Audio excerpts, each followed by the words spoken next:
The final letter from her father was as thin as his excuses, the parchment crackling with a brittle, desperate sound that mimicked the state of their finances. Elara Vance read it for the third time, though the words had seared themselves into her memory on the first pass. An arrangement of great fortune. Viscount Blackwood, a man of considerable standing. Our salvation.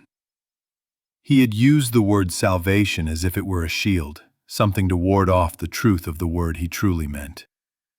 Sale. She was the currency in a transaction she had no say in. At 22, Elara had long since resigned herself to a future dictated by duty rather than desire. But she had imagined a match of quiet respectability, perhaps even gentle affection. She had not imagined being bartered to a man spoken of only in whispers, a recluse who had buried himself in his northern estate after the tragic death of his first wife years ago. Viscount Blackwood was a name associated with immense wealth, sprawling lands, and a sorrow so profound it had become a part of the landscape, as fixed and forbidding as the moors that surrounded his home. Her family's home, by contrast, was crumbling. The damp had crept into the tapestries, their vibrant histories muted to shades of gray and sorrow. The silver had been sold off piece by piece, followed by her mother's pearls, and finally, the last pair of matched carriage horses. Her father's gambling debts were a relentless tide, and it had finally washed away everything but her. She was the last asset, the final wager. "He is a viscount, Elara," her father had insisted, his gaze skittering away from hers, unable to meet the quiet accusation in her eyes. "Blackwood Manor is one of the finest seats in the county. You will want for nothing." Nothing except warmth, she thought, her fingers tracing the rim of a chipped teacup. Nothing except a voice that speaks my name with fondness. Nothing except a choice. The silence of their drawing room was heavy with all the things they could no longer afford, including honesty.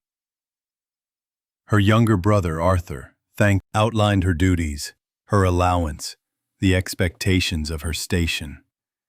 It spoke of her role as hostess and manager of the household. It was meticulous, thorough, and utterly devoid of any human sentiment. Elara scanned the clauses, her heart a slow, heavy drum against her ribs. Her signature was required at the bottom, a delicate space waiting to absorb her future. She was to travel north in a fortnight. The wedding would be a private affair at Blackwood Manor. There would be no fanfare, no celebration. It was to be a quiet, seamless transfer. Her own meeting with the Viscount was to take place the following day, a formality to precede the signing.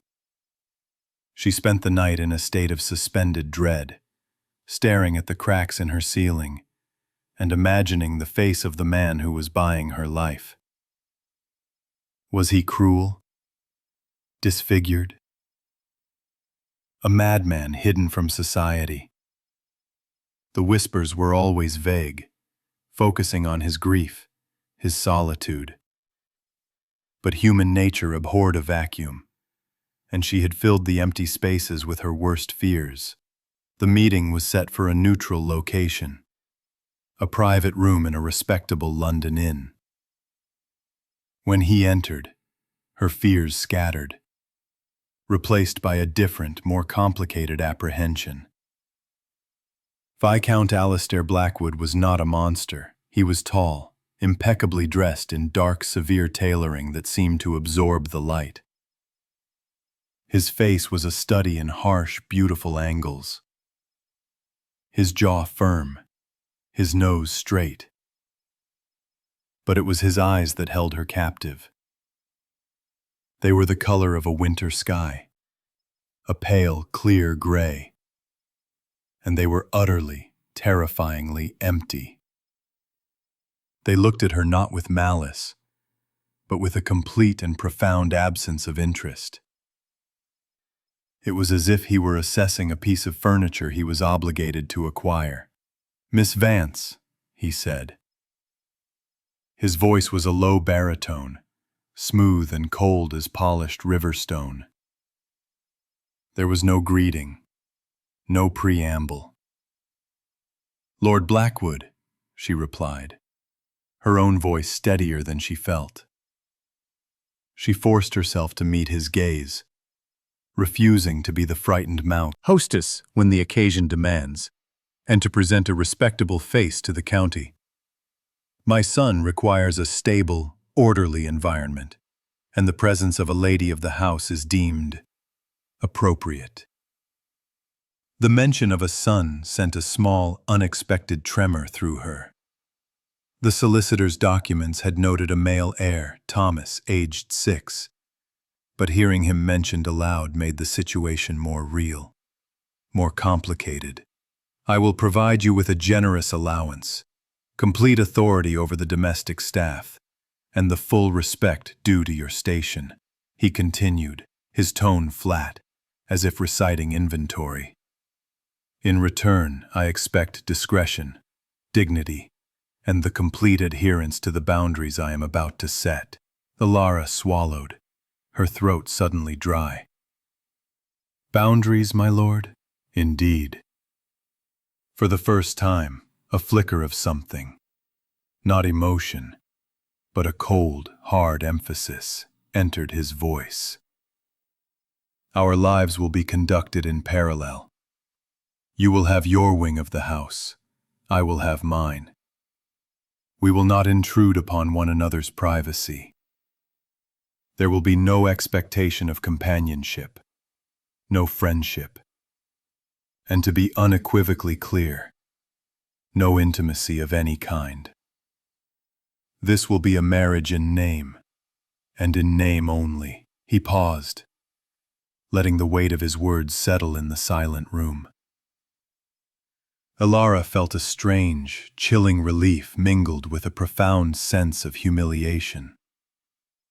She was to be a titled housekeeper, a decorative object to be placed in a cold, northern manor. Furthermore, he added, his voice dropping even lower, colder, to maintain this necessary formality, we will not share meals. When we are required to entertain, we will of course preside over the table together. On all other occasions, you will take your meals in your private drawing room, or wherever you see fit. You will not share my table, madam. The dining room, in the evenings, is my sanctuary. Is that understood? The edict was so specific, so deliberately isolating, that it struck her more deeply than his other, broader rejections. Only a cool, dignified acceptance that mirrored his own detachment. He nodded once, a sharp, decisive gesture. "Good. The solicitor will have the final papers for you to sign. My carriage will be sent for you in a fortnight." He stood, the interview concluded. He had not offered her a refreshment, had not asked about her family or her journey. He had conducted his business and was now finished. With another curt nod, he turned and left the room, leaving her alone with the echo of his cold pronouncements and the heavy, unyielding reality of the bargain she had just sealed. She was to be Lady Blackwood, a viscountess with a hollow title and a frozen heart for a husband. She was going north, into the cold, and she had a dreadful feeling that the chill was not just in the climate. The journey north was a passage from one world to another. The rolling, gentle hills of the south gave way to a landscape that grew progressively wilder and more severe.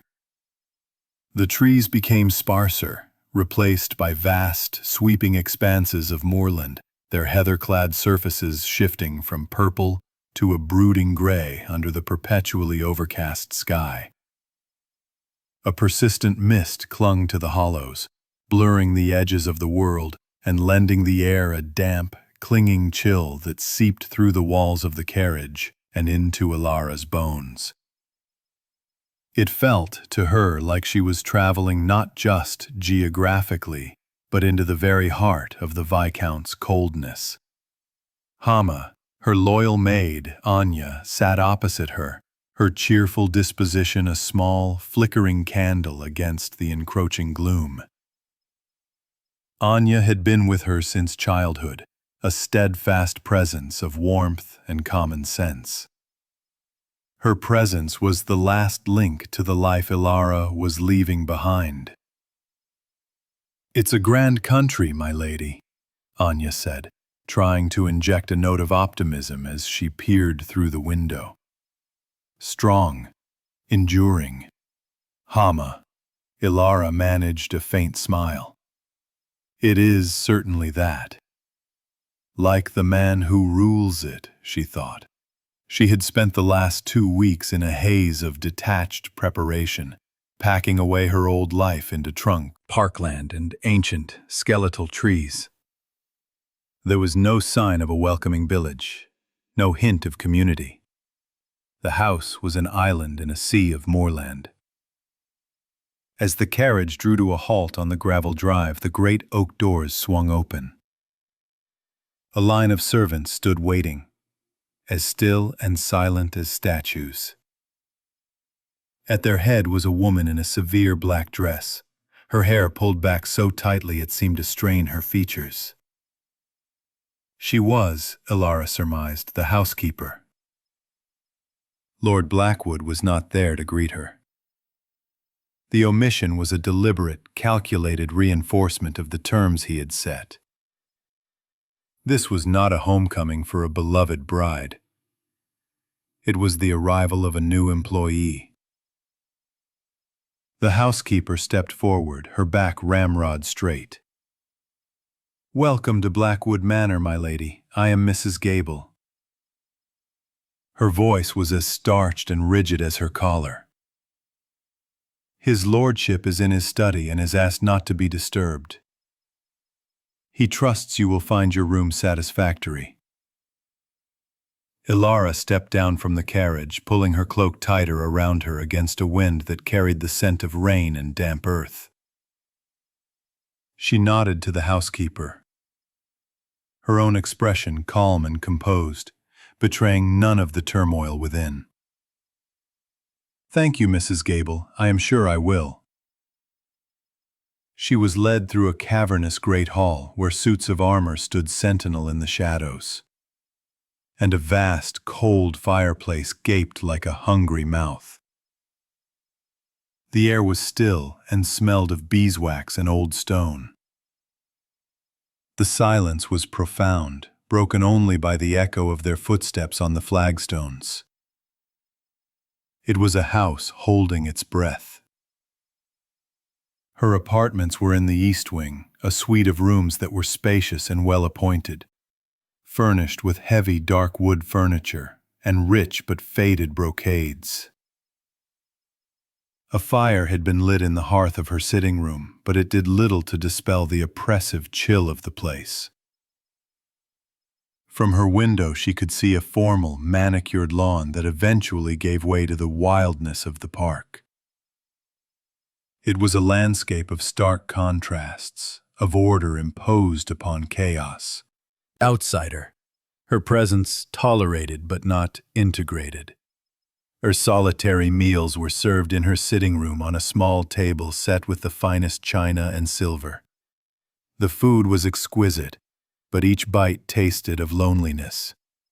She would sometimes hear the distant, solitary chime of a single set of cutlery from the direction of the great dining hall, and picture him there, alone at the head of a table that could seat 30, shrouded in shadow and solitude. Of the Viscount she saw little. She would catch glimpses of him, a tall figure crossing the far end of the hall, a silhouette in the window of the library, the sound of a horse's hooves as he rode out early in the morning. He never sought her out. They never spoke. He was a constant, unseen presence, the gravitational center around which the entire household silently orbited. And then there was the boy. She met Thomas on her third day. She was taking a tentative walk through the long gallery, her fingers tracing the cool, smooth frames of portraits of Blackwood ancestors, when she saw him. He was at the far end of the hall, a small, solitary figure standing before a vast window that overlooked the moors. He was pale and slender, with his father's dark hair but none of his imposing stature. He was dressed in a perfect little sailor suit, but he seemed lost in it, a small doll overwhelmed by his clothes. He was not playing. He was simply standing, watching the mist roll over the hills. His governess, a tired-looking woman named Miss Albright, hovered nearby. Elara approached slowly, not wanting to startle him. "Good morning," she said softly. Miss Albright curtsied. "My lady." The boy, Thomas, turned. He looked at her with eyes that were a startlingly dark blue, wide and unnervingly perceptive. They were his mother's eyes, perhaps. They held a deep, ancient sadness that did not belong in the face of a 6-year-old. He did not speak. He simply stared at her, his expression unreadable, before turning back to the window, dismissing her as completely as his father had. "Resisting, he is a quiet child, my lady," Miss Albright offered, her tone apologetic. "He, dark and still, and a small crumbling folly on a distant hill." But her walks always seemed to draw her to the west side of the manor, towards a part of the garden that was bounded by a high stone wall choked with ivy. There was no visible entrance, and the wall seemed to demarcate a clear boundary. The gardens on her side were neat, formal, and soulless. The land beyond the wall felt different, wilder, forgotten. One afternoon, driven by a restless curiosity, she followed the wall's perimeter, her skirts catching on brambles. Tucked away in a thicket of overgrown rhododendrons, half swallowed by ivy, she found it. A small iron gate, rusted shut. A heavy, ornate lock held it fast. It was a secret entrance to a secret place. Anya, who had accompanied her, peered at it. "Locked up tight, my lady. Looks like it hasn't been opened in an age." But Elara was captivated. What was this place that had been so deliberately sealed away? It felt like the house's hidden heart, and she felt an inexplicable pull, a sense of kinship with this forgotten, locked-away space. That evening, she asked one of the younger housemaids about the walled garden. The girl's eyes widened in fear, and she stammered that she knew nothing, that Mrs. Gable had forbidden anyone from going near the west wall. The reaction only deepened Elara's resolve. It was Anya, with her knack for gossip and her friendly demeanor with the staff, who provided the solution. She appeared in Elara's room a day later, a triumphant glint in her eye. In her hand she held a large, rusty iron key. "The old gardener, Mr. Finch, he's been here 50 years, Anya whispered, her voice conspiratorial. "He said the master ordered the garden locked after the first Viscountess passed. Said no one was to set foot in there again. But he kept the key. Said it felt wrong to throw away the key to a living place." Elara took the key. It was heavy in her hand, cold and solid. It felt like more than just a key, rose that had managed to bloom amidst the chaos. It was a place of profound sadness, but also of a fierce, stubborn life. It was a perfect metaphor for the house, for the family, for the man who ruled it. A beautiful heart, left to ruin by a grief too vast to manage. Standing there, amidst the beautiful wreckage, Elara felt not like an intruder, but like she had finally found a piece of this place she could understand. And in the quiet resolve that settled over her, a new purpose took root. She would not let this place die. She would bring it back to life. The decision to restore the garden was not a grand, defiant gesture, but a quiet, personal one. It was an act of self-preservation. In the suffocating order and emotional sterility of Blackwood Manor, the wild, neglected garden was a place where she could breathe. It was a space that did not judge, a task that would not speak back to her in cold, clipped tones. It was a mess and she could fix it. The thought was a balm to her frayed spirit. She began the next day, armed with a pair of thick gardening gloves she found in a disused potting shed and a set of rusty shears. Anya, ever loyal, joined her, her brow furrowed with a mixture of concern and excitement. "Mrs. Gable will have a fit if she finds out, my lady," Anya warned, pulling at a thick strand of ivy that was strangling a stone bench. "Mrs. Gable does not need to know," Ilara replied, her voice firm as she snipped at a thorny branch that blocked the main path. "This garden is part of the estate. As the Viscountess, I believe its care falls under my purview." It was the first time she had consciously wielded her title as a tool, and the feeling was surprisingly empowering. She was not merely a guest or an employee. She was the lady of this house, and this small, forgotten corner of it would be her dominion. The work was hard. Her muscles ached and her hands, despite the gloves, were soon scratched and sore. But there was an immense satisfaction in it. With every weed she pulled, with every path she cleared, she felt as if she were clearing a space within herself, letting in a little more light. Edge and saw Thomas standing by the gate, which she now left propped open with a stone. He was a small, still figure, half hidden by the overgrown archway, his dark blue eyes wide with a quiet, intense curiosity. He didn't move or make a sound, simply watched her as she worked.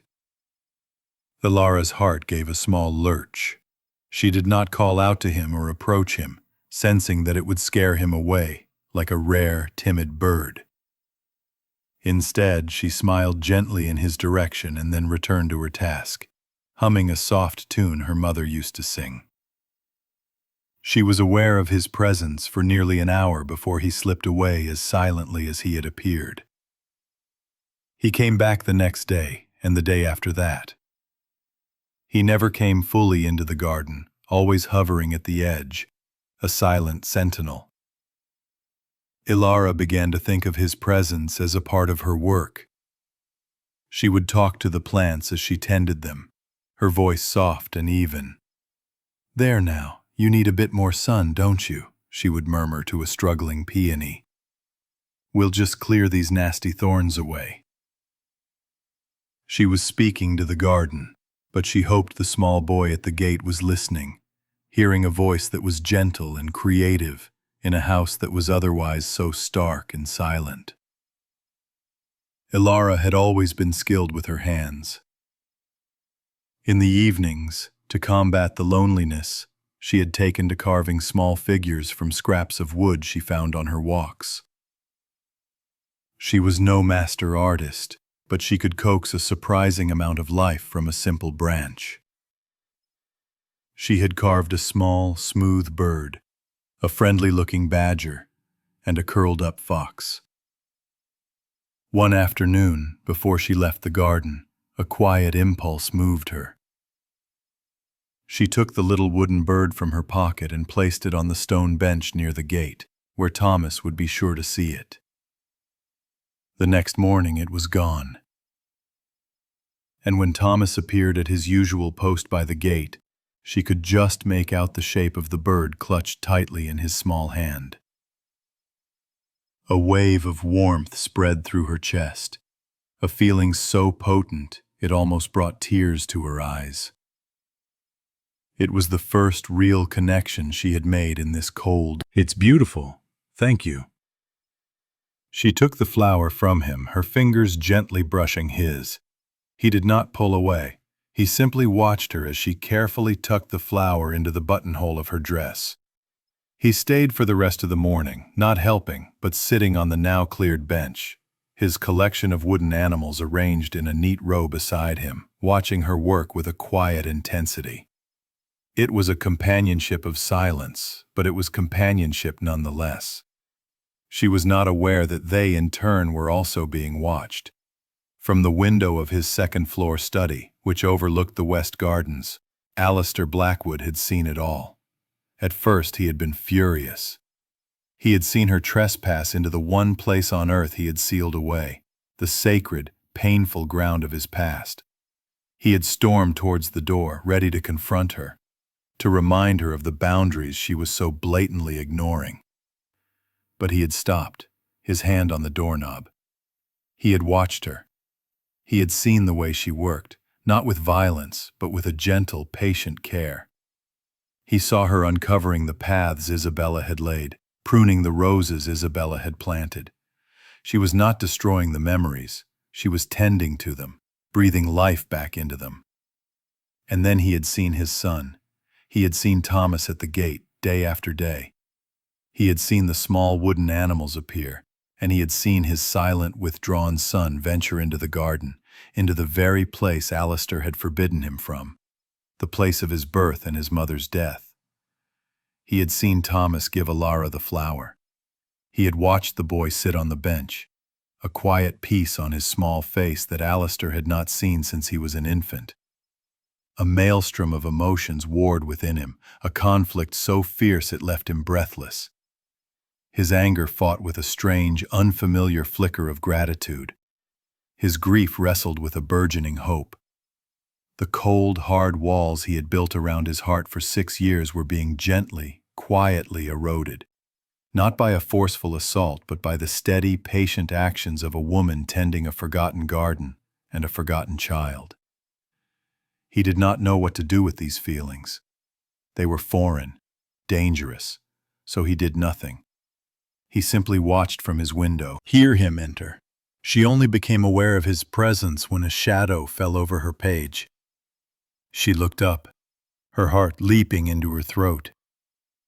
Lord Blackwood stood before her, a decanter of brandy in his hand. He had clearly come for a nightcap, and had not expected to find her there.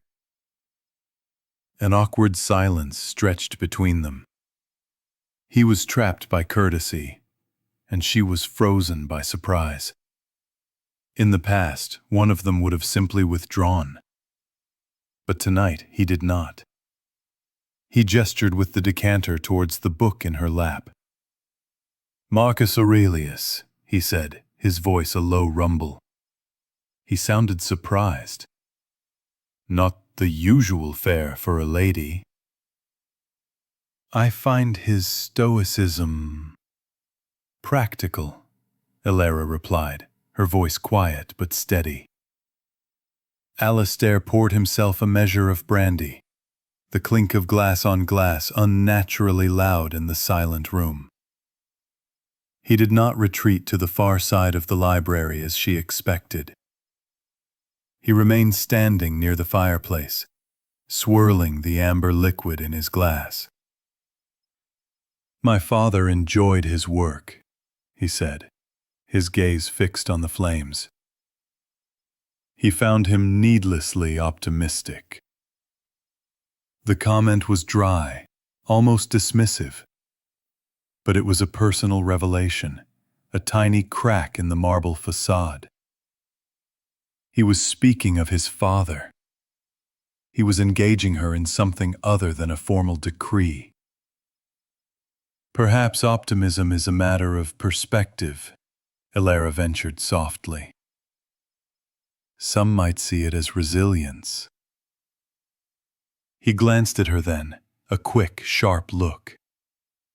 His winter-gray eyes held a flicker of something she couldn't decipher. Assessment, perhaps, or a grudging respect. He did not reply, but he did not leave either. He finished his brandy in silence, gave her a curt, almost imperceptible nod, and then departed, leaving her with a racing heart and the lingering scent of pine and spirits. It was the longest conversation they had ever had, and it consisted of less than 30 words, yet it felt momentous. The changes in Thomas of a second when she heard. Anya wept with joy. The silent prince had spoken, and it was the new Viscountess who had been granted the first word. Ilara knew the Viscount must have been told, but he said nothing to her. The silence from him was now more charged, more complex. It was no longer a silence of indifference, but one of deliberate avoidance. He was a man confronted with a change he did not know how to handle. He began to watch her more openly, his gaze following her across a room, his expression a mixture of consternation and something else, something deeper and more vulnerable. He was a man on the verge of a reckoning. Nitigation, the catalyst for that reckoning, arrived in a cloud of expensive French perfume and rustling silk. Lady Beatrice Blackwood, the Viscount's aunt, descended upon the manor for what she declared would be an extended visit. She was a formidable woman in her late 50s, with a sharp nose, sharper eyes, and a tongue that could flay skin from bone. She had been the closest thing to a mother Alistair had since his own had died, and she considered Blackwood Manor her personal territory. From the moment she arrived, she made her disapproval of Ilara plain. Her eyes swept over Ilara's simple gown with disdain. "Alistair, my dear boy," she boomed, tapping her nephew's arm with a gloved hand. "You are looking entirely too grim." "And you," she said, turning her critical gaze on Ilara, "are the little mouse he has acquired from the south, I presume. We must see about getting you some proper attire. You look like a governess." Ilara endured the insults with quiet dignity, but she knew she had made a powerful enemy. Lady Beatrice saw her not just as an unsuitable wife for her nephew, but as a rival for influence over both Alistair and Thomas. She was particularly venomous about Ilara's two great successes, the garden and the boy. "Dabbling in the dirt like a commoner," she sniffed, seeing Ilara return from the garden one afternoon, her cheeks flushed and a smudge of earth on her sleeve. Precious. In his excitement, he tripped over a loose stone and fell, scraping his knee. It was a minor injury, but Thomas, startled and in pain, began to cry. Ilara was at his side in an instant, scooping him up, murmuring comforting words as she carried him towards the house. Lady Beatrice met them in the hall, her face a mask of triumphant fury. "There!" she screeched, pointing a trembling finger at Ilara. "I knew it! Negligence! You allow the boy to run wild in that dangerous, overgrown thicket, and now look, he is injured. You are an unfit guardian." Alistair emerged from his study, drawn by the commotion. His eyes took in the scene. Ilara, calm and composed, holding his crying son. His aunt, her face contorted with rage. "She is trying to turn him against us, Alistair," Beatrice pressed her advantage, her voice rising hysterically. "She is deliberately trying to erase Isabella's memory, first by digging up her garden, now by trying to replace her in the boy's affections. She is a conniving, manipulative creature. You must send her away from him, forbid her from seeing him." The accusation hung in the air, venomous and ugly. Thomas, terrified by the shouting, buried his face in Ilara's shoulder, his small body trembling. Ilara stood her ground, her arms tightening protectively around the boy. She looked at Alistair, her gaze clear and unwavering. She did not plead or defend herself. She simply waited. The choice was his. Alistair looked at his aunt, her face flushed with vindictive pleasure. Then he looked at his son, who was clinging to Alara as if she were the only safe harbor in the world. He saw the genuine terror in Thomas's eyes, and he saw the quiet, fierce protectiveness in Alara's. In that moment, something shifted within him, a tectonic plate of long-held grief and duty. He took a step forward, his voice low and dangerously calm. It was the voice of a man who had made a decision. "That is enough, Beatrice," he said. His hair. "Let us have the housekeeper look at that knee," he said, his voice softer now, almost gentle. It was not an apology, but it was an acknowledgement. It was an alliance. In the battle for Blackwood Manor, he had, for the first time, chosen her side. The victory, if it could be called that, was short-lived. That evening, the aftermath of the day's emotional turmoil seemed to settle upon Thomas. He grew listless, and by nightfall a fever had taken hold. His skin was hot to the touch, and he shivered uncontrollably beneath his blankets. Miss Albright was beside herself with worry, and Mrs. Gable sent for the doctor, though he lived miles away and would not arrive until morning. Alara refused to leave the boy's side. She dismissed the anxious governess, telling her to get some rest, and took up a vigil in the chair beside his bed. She remembered the herbal remedies her mother had used for fevers, and she sent a frantic Anya to the kitchens for cool water, lavender, and chamomile. She spent the long, dark hours bathing his forehead with cool cloths, murmuring soft words of comfort, and willing her own strength into his small, feverish body. The house fell into a deep, anxious silence.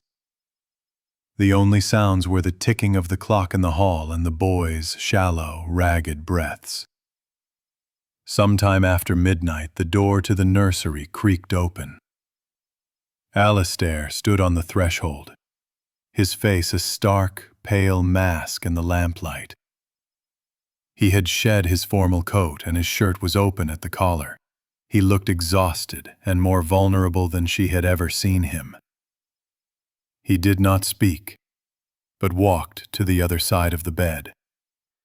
He looked down at his son, his hand hovering for a moment before resting on Thomas's chest, as if he could feel the frantic beating of the small heart within. For the rest of the night they shared the vigil. They did not talk. There was no need for words. The space between them was filled with a single shared purpose, a raw, unifying fear for the child they both cared for. The formal boundaries of Viscount and Viscountess. Fever broke with the dawn. The doctor, a portly, reassuring man, confirmed that the worst was over. The crisis had passed, leaving in its wake a profound exhaustion and an emotional landscape that had been irrevocably altered. Lady Beatrice, without a word, had departed at first light. Her presence a discordant note that had finally been silenced. A fragile peace settled over the manor, the kind of quiet that follows a storm. Alara, feeling drained but deeply relieved, sought solace in the one place that felt like her own. She went to the garden. The morning was cool and bright, the air washed clean by a nighttime shower. The sun cast long, gentle rays through the trees, illuminating the dew on the petals of the late-blooming roses she had worked so hard to save. The garden was no longer a ruin. It was a place of healing, of quiet, determined life. She was standing by the old stone fountain, her fingers trailing in the cool water of the basin which she had recently cleared of leaves when she heard his footsteps on the gravel path behind her. She did not need to turn to know it was him. The air seemed to shift, to grow heavier with his presence. Alistair came to stand beside her, his tall frame casting a long shadow. He did not look at her, but at the garden, his gaze sweeping over the restored paths, the pruned bushes, the nascent order she had coaxed from the chaos. "He is sleeping peacefully," he said, his voice rough. "The doctor says he will make a full recovery." "I am glad," Ilara said softly. A long silence fell between them, but it was different from the cold, empty silences of before. This one was filled with unspoken things, with the shared trauma of the long night and the cautious beginnings of a new understanding. "Thank you," he said at last, the words sounding as if they had been wrenched from his very soul. He turned to face her, and for the first time the winter in his eyes had thawed. In its place was a raw, unguarded pain. "You saved him, Ilara, when I could not." "You were there," she countered gently. "You were with him, a way that I, even then, was not." She believed in beauty. She believed this garden was a kind of magic, a place where life could overcome anything. He gave a short, bitter laugh. She was wrong. He took a shaky breath, the story finally spilling out, a torrent of long-suppressed grief. The doctor warned her to be careful in her final month of confinement, to rest. But Isabella could not be still. There was a late frost predicted, and she was terrified for her roses. She slipped out here, that evening, to cover them. His voice broke and he turned away, his hand gripping the cold stone edge of the fountain. She went into labor, here, on the path by the gate. It was too sudden, too fast. I was in London on business, a trip I should have cancelled. By the time the staff found her and brought her inside, it was too late. She delivered the baby, our son, and then she was gone. Tears were now tracking silently down his face. He made no move to wipe them away. The Viscount had vanished, and in his place was only a man, drowning in a sea of guilt and sorrow. "I came home to a son and a dead wife," he choked out. "Every time I looked at him, I saw her. I saw what I had lost. And every time I looked at this garden, I saw the place where she died. The place I should have been to protect her. I blamed the garden. I blamed the boy. But most of all, I blamed myself. So I locked it all away. I locked up this garden, I locked up her rooms, and I locked up my heart. I thought if I could just contain the grief, I could survive it. I did not realize I was burying myself alive." He finally looked at her, his eyes swimming with a desperate, pleading vulnerability. "And then you came. You unlocked the gate. You were not afraid of the ruin. You came into this place of death and you began, so patiently, to plant life again. You did the same with my son.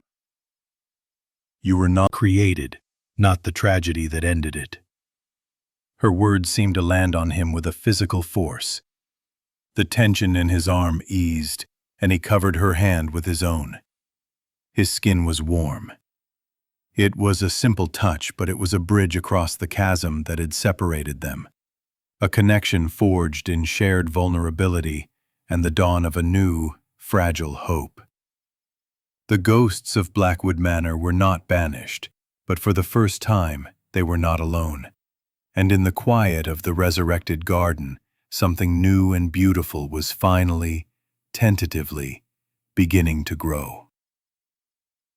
The revelation in the garden did not magically erase years of pain, but it did fundamentally change the landscape of their lives. The great, unbreachable wall between them had been demolished, leaving behind the rubble of past grief and the open ground for something new to be built. Alistair did not retreat back into his shell of cold formality. The vulnerability he had shown her remained, a quiet, tender presence in his eyes whenever he looked at her. The changes were small at first, but significant. He began to join her for breakfast in the sunny morning room, a space he had previously avoided. The first time he appeared, the footman holding a silver tray laden with Ilara's solitary meal froze in the doorway, utterly bewildered. Alistair had simply taken a seat opposite her, requested a cup of coffee from the stunned servant, and unfolded the morning paper. They didn't speak much during those first meals, but his presence was a statement. The edict of the separate tables was being quietly, deliberately dismantled. He started spending time with Thomas, true time. He no longer treated his son with that stiff, formal distance. He would get down on the floor to look at the boys' wooden animals, asking their names in a soft voice. He took him for walks, his large hand holding Thomas's small one, and for the first time he brought him to the garden.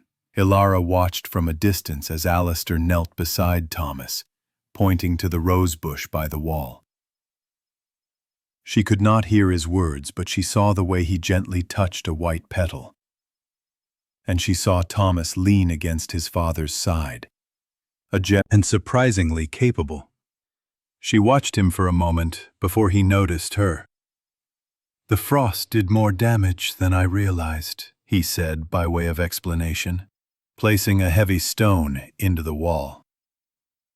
"You don't have to do that," she said. "The gardeners could—" "I want to," he interrupted, his voice firm. He looked at her, his gray eyes clear and direct. "This is my garden, too. I have neglected it for too long." She picked up a smaller stone and handed it to him. He took it, his fingers brushing against hers. A jolt, warm and startling, shot up her arm. Their eyes met and held for a long moment, an entire conversation passing between them in the charged silence. It was a moment of profound, unspoken intimacy, more real and more powerful than any formal vow. From then on, they often worked in the garden together, their shared labor a quiet testament to the partnership they were slowly, carefully building. The locked west wing, Isabella's rooms, remained closed. It was the last bastion of his grief, the final locked door. Ilara never asked about it, knowing he would open it only when he was ready. One evening, he found her by the fire in the main drawing room, the same room where they had their first stilted conversation. The nights were growing colder, and the firelight cast a warm, dancing glow on her face as she read. He came and stood before her, his presence commanding the space. "Ilara," he said, his voice low and serious. She looked up, her book forgotten. "I have been a fool," he said simply. "A blind, selfish fool. I bound you to a life of loneliness to serve my own grief. I made a contract for a wife, but I never allowed myself to have one." He knelt before her chair, a gesture of such startling humility from this proud, formal man that it took her breath away. He took her hand, his touch no longer hesitant, but firm and warm, enveloping hers completely. The woman I saw of the garden, and in the warmth of his son's affection, into a deep and abiding love. "The choice is yours," he whispered, his eyes searching hers. "I will understand if you cannot. I have given you no reason to." She silenced him by placing the fingers of her free hand gently against his lips. "You have given me every reason," she said, her voice trembling slightly. "You have shown me the good and honorable man you are, beneath the pain. You have let me see your heart." A slow, wondrous smile spread across his face, transforming his harsh, handsome features into something breathtakingly gentle. It was the first true smile she had ever seen from him, and it was aimed entirely at her. The turning point had been reached. The past was not gone, but it no longer held the power to poison the future. The last ghost was about to be laid to rest. The days that followed were imbued with a new, quiet magic. The unspoken understanding between them had finally been given voice, and the acknowledgement of their shared feelings changed everything. The glances across the breakfast table were no longer tentative, but filled with a warm, private intimacy. The casual touches, a hand on her arm to guide her through a doorway, his fingers brushing hers as they worked in the garden, became charged with a new significance. Blackwood Manor, once a monument to sorrow, was slowly becoming a home. Alistair began to court her. It was a strange and wonderful reversal of the natural order of things. They were already husband and wife, yet he pursued her with the focused, gentle attention of a suitor. He would leave a single, perfect rose on her pillow in the morning. He sought her out in the library in the evenings, not for a stilted conversation, but to read poetry aloud to her, his deep baritone giving the words a resonance that vibrated through her. He took her riding across the moors, showing her the wild, wind-swept places he had loved as a boy. In his company, she saw the landscape not as forbidding, but as possessed of a "Be with me when I do." She placed her hand in his, and together they walked to the end of the long gallery, to the carved oak door that had been closed for over 6 years. Dust lay thick on the floor before it. Alistair slid the key into the lock. It turned with a smooth, well-oiled click. He pushed the door open. Sunlight, filtered through grimy windows, streamed into the corridor beyond, illuminating dancing dust motes. The air was stale, but not unpleasant, scented with the faint, lingering perfume of dried lavender and old potpourri. He led her down the hall to a set of double doors. These were Isabella's rooms. The suite was beautiful, decorated in shades of cream and pale blue. Everything was exactly as she had left it. A book lay open on a side table, a delicate shawl was draped over a chair, and a collection of silver-backed brushes sat on the dressing table. It was not a tomb, but a room that was waiting for its occupant to return. Alistair walked to the tall windows and, with a heave, pushed open the heavy velvet curtains that had been drawn shut. Bright, clear afternoon light flooded the room, chasing the shadows from the corners. He turned to Alara, a faint, sad smile on his lips. "It is time to let the light in," he said. "This should not be a place of sorrow. It should be a place of happy memories for Thomas, when he is old enough to know them." He looked around the room. "We will have the staff clean it, of course. Perhaps we could use it as a schoolroom. It has the best light in the house." Ilara's heart swelled with love for him. He was not erasing the past. He was integrating it, transforming it into something useful and bright for the future. "I think that is a wonderful idea," she said. That evening, a sense of finality and new beginnings hung in the air. Ilara dressed for dinner with particular care, choosing a gown of deep sapphire velvet that brought out the color of her eyes. As she descended the grand staircase, she felt a nervous anticipation, a feeling that the evening was significant. The coldness was gone forever from his eyes, replaced by a deep, abiding warmth that was directed solely at her. "I believe I made a promise to you once in London," he said, his voice a low, intimate murmur as she walked towards him. "A very foolish, very cold promise. I told you that you would not share my table." He stepped forward and took both of her hands in his, lifting them to his chest. She could feel the steady, strong beat of his heart beneath her palms. "I am here tonight to break that promise, Ilara," he said, his voice thick with emotion. "I am here to beg you to share my table, to share my home, to share my son, to share my life. I love you.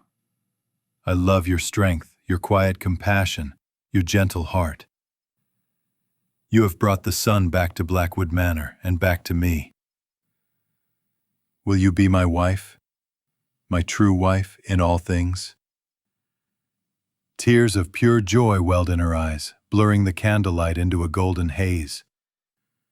This was the proposal she had never had, the declaration of love she had never dared to dream of. She had come to this house as a commodity, a part of a cold contract. She had endured loneliness and suspicion. She had tended a broken garden and a broken family, and in doing so, she had found the one thing she had never expected. A love as deep and as enduring as the moors themselves. "Yes," she whispered, her voice catching in her throat. "Oh, Alistair, yes." He smiled, a radiant, beautiful smile of pure happiness, and lowered his head to kiss her. It was not a kiss of tentative firsts, but of deep, earned certainty. It was a kiss that sealed not a contract, but a covenant. A promise of a shared future, of a love that had been found in the most unlikely of places. A love that had taken root in the ruins and had, against all odds, bloomed. He had moved his place card, and in doing so, he had moved his heart right beside hers, where it belonged. A year later, the great dining hall of Blackwood Manor was filled not with candlelight and sun, which was now a riot of glorious, cultivated color, a testament to a year of shared work and dedication. It was Ilara's favorite place, a living symbol of their love story. After the party guests had departed and a tired but happy Thomas had been tucked into bed, Alistair and Ilara walked out onto the terrace hand in hand. The evening air was cool and sweet, carrying the scent of roses and freshly cut grass. They stood for a moment in comfortable silence, looking out over the gardens and the darkening moors beyond. "Do you remember our first meeting?" Alistair asked, his voice a low murmur against her hair as he drew her close. "In that dreadful, stuffy room in London," Ilara replied, leaning her head against his shoulder. "How could I forget? You were the most formidable, terrifying man I had ever met." He chuckled, a warm, rich sound. "And you were the most composed, courageous woman. You looked at me as if I were a mild inconvenience, not the villain who was sealing your fate. I think, even then, a part of me was undone by you."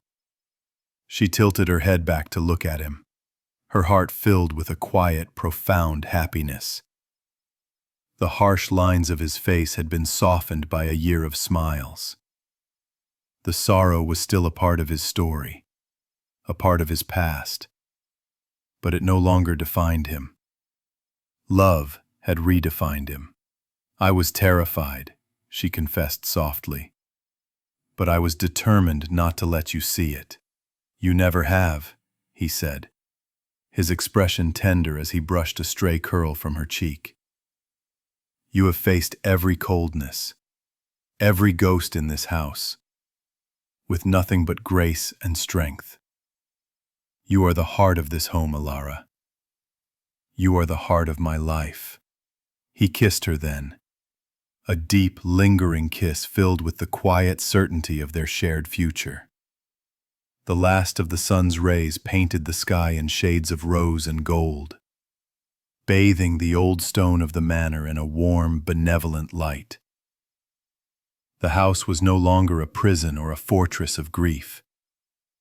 It was a home, redeemed by patience, healed by compassion, and filled, finally.